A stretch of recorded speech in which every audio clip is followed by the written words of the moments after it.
Mike's here, Sam's here. Congratulations, gentlemen, on your win today. Tom, it wasn't a good 60 minutes, but the last 30, you blew them away. You got the 3 points, and I suppose that's all that really matters.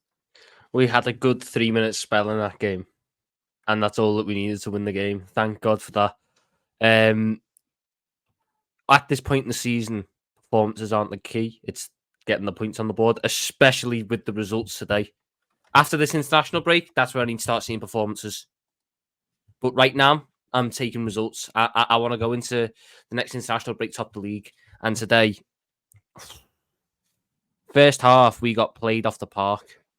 That they were passing through our press, no problem. They were pinning us in. We couldn't do anything.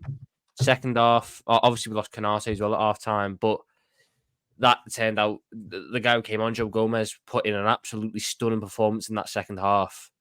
And then the subs Arnie Slot made in like the 60th minute of Diaz and Jones for McAllister and Soboslai turned the game on its head pretty much and gave us that impetus to push forwards, and a little bit of luck with the first goal. Good ball by Gakpo. Let's keep it real. And a little bit of luck just went to the back of the net, and then doubt the king at your own peril. When Liverpool need him most, Mohamed Salah steps up. He got given 2 chances today. Missed the first one with the chip because he didn't get a good enough connection on it. But the second one, sets himself up perfectly, right into that top left corner. And then we held out defensively, and credit to the people in that back line. You know, a bit poor on the first goal, but beyond that, I don't necessarily think we were caused too many problems. Midfield, probably its poorest game today in terms of an entire midfield unit. You know, Gravenberch was the best of the bunch, and he wasn't necessarily great. I thought Curtis Jones was the best across the game. He only came on with 30 minutes ago. I thought Nunes put himself about again. Started doing again.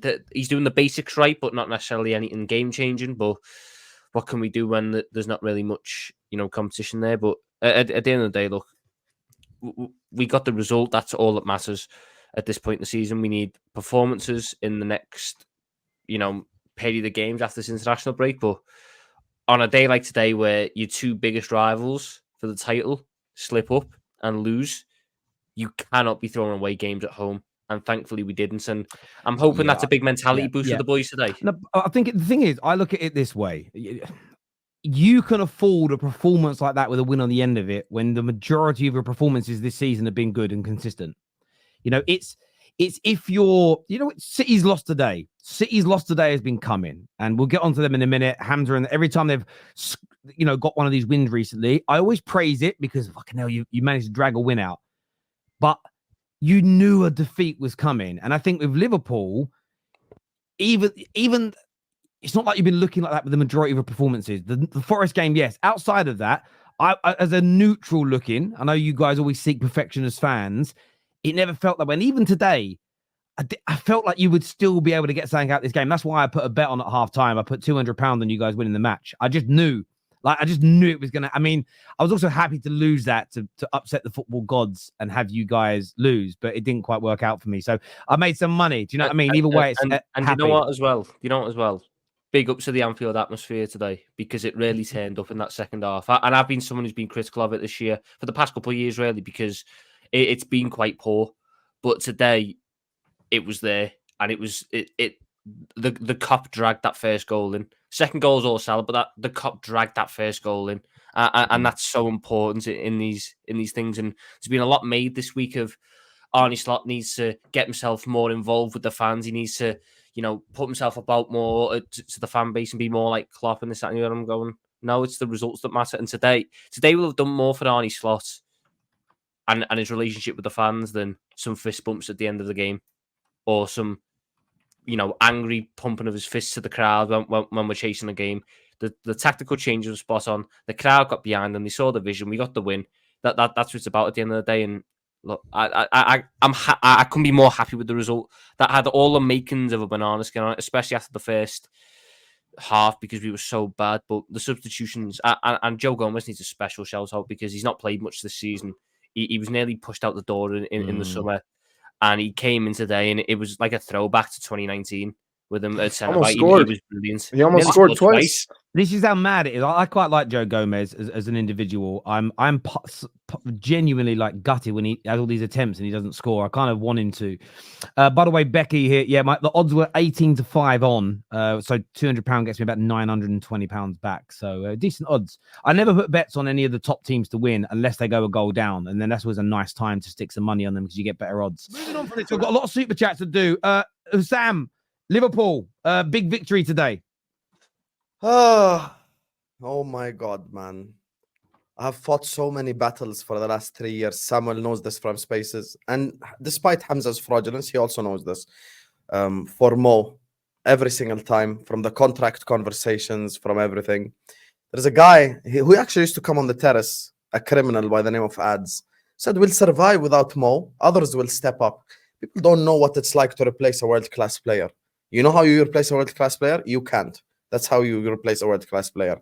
Give Mo Salah a contract now. If he wants a personal chef, give it to him. If he wants 500 grand a week, give it to him. If he wants a second wife, give it to him. Whatever the fuck he wants, just give it to him, because we need this guy at Liverpool Football Club for as long as possible. Sports science has developed. This guy has an 8-pack, 32 years old. He can play till he's 35 easily and still be banging in goals left, right, and center. That finish was fucking unbelievable.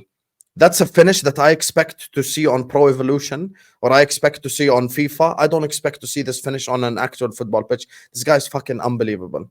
And you know who also is unbelievable? Arne Slot. Because Arne Slot in the second half switched everything up tactically. Sometimes people ignore the tactical side of football, but I won't ignore it, because today, Arne Slot, number one, as soon as the second half started, we were 100 times better. We inverted Trent, which gave us so much more control in that midfield.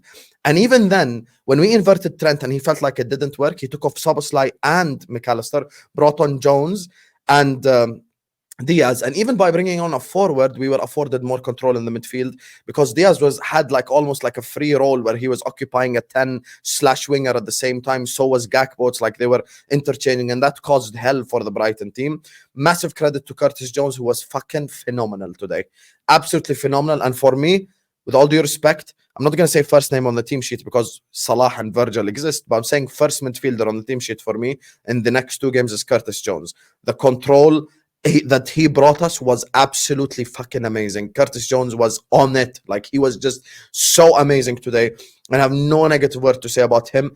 Joe Gomez, when he came on in the second half, was flawless, including myself. Listen, we acknowledge Konate has been one of the best Liverpool players this whole season. Me and Mike did power rankings yesterday. We disagreed whether to put him 3rd or 4th. Like, that's how highly we rate him. But at the same time, credit to Joe Gomez, because he came on and he was flawless. Did not make a single mistake. Calm and composed, playing out from the back. Did everything that we need to know. We wish Konate a speedy recovery, but this is good signs in terms of Gomez's psyche and the way that he plays.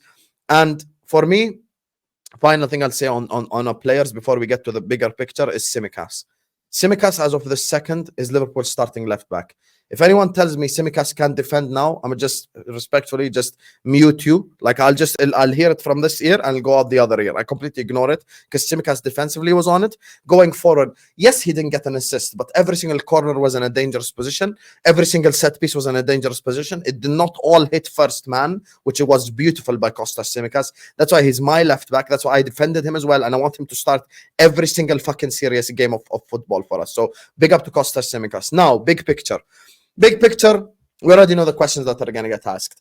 Liverpool, you don't want the pressure. You're playing the underdog card. With all due respect, I'm on a panel where a City fan is playing the underdog card. So let's just acknowledge that there is levels to sanity when it comes to this conversation. Headed into this season, Mo, Mike, everyone on this panel, everyone in this universe, no one said Liverpool is going to win the league. Everyone cut the bullshit here. No one said it. I didn't say it. No one said it. We said we're going to challenge. We accept we're challenging. No one will ever deny that. However, this is a marathon, not a sprint. I've been involved in title races with Man City before. I know what the fuck it's like. This is a marathon. If we want to win in the marathon, we have to keep pace and we have to keep it steady and take it game by game, and don't overdo the shit where we sit up here and go like, oh my God, we're going to win the league. We're top of the league. Now, in January, refresh, help the squad out, and yes, then we can win it.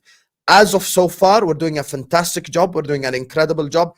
Arne Slot, I can genuinely say probably has been the best tactically and managerially this season in the Premier League in terms of just X's and O's and 1-2s and 3s. He's been phenomenal because the way that he changed that second half, just from a pure tactical perspective, was amazing. And listen, on to the next game we go. 2 massive games, Leverkusen and Aston Villa, and I'm just excited to watch the Red Men play, man. I'm very happy. Mo Salah's the best player in the league. That's who the fucking best player in the league is. I have to push back a little bit on Hussam. Because ultimately, I think that when you look at that second half, I don't know how to pronounce Brighton's manager's name. I think it might be Hertzler. But regardless, when the second half started, they stopped pressing into our half, right? Yes, Trent did invert, but we had the ball in our half, uncontested, unpressed. Once they stopped pressing us, that's when we were finally allowed into the game. Yeah, but that's because we kept the ball better. Yes, but it still doesn't change the fact that they weren't entering our half.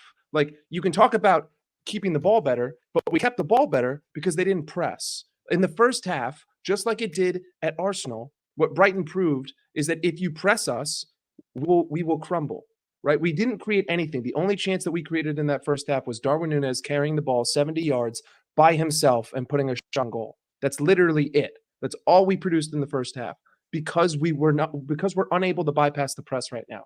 I don't know what it is. To me, it's a lack of off-ball movement. If you watch the first half, everyone off the ball is stone-footed. They're flat-footed. There's no movement. There's no runs. So then we have to resort to long ball FC. Second half starts. All of a sudden, they dial it back 10%, and that's just enough for us to get back into the game. The substitutions were unbelievable. But at the same time, you also have to look at what Brighton did wrong.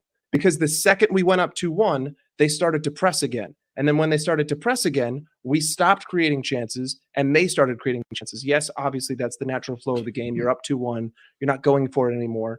But once they started to press again, we began to have the same problems that we did in the first half all over again. So I'm ecstatic about the win. I think Luis Diaz was the most important substitution in that half because you can talk about Curtis Jones carrying the ball up the pitch. But the reason why he does that is because Luis Diaz lays it off to him. And if Szoboszlai is in the 10 there, Szoboszlai messes up that pass and that counterattack never happens. So without Luis Diaz, the counterattack doesn't start. And credit to Curtis Jones for making it past the Salah.